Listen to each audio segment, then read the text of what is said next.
Nay, para saan po yun? Ikaw na babae ka. Kaya ka pala wala dito palagi?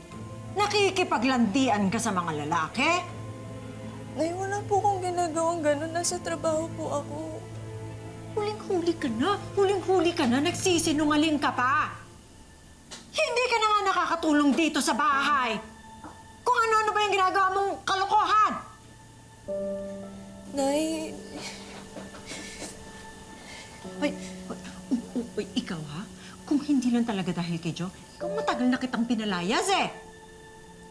Nay, wala nga po akong boyfriend. Nagtatrabaho po ako. Maniwala po kayo sa akin. Huwag ka nang magsinungaling. Wala ka nga binibigay na pera sa akin eh. Huwag mo nga akong gawin tanga. Nay, kasi nag-iipon po ako para makabili po ng regalo para sa birthday niyo po. Aba, talaga naman ano? Ginagawa mo pa akong dahilan? Ha? Uy, ikaw. Ikaw ha, kung sa tingin mo, mabibili niyang pipitsugin regalo mo itong pagmamahal ko, aba, nagkakamali ka.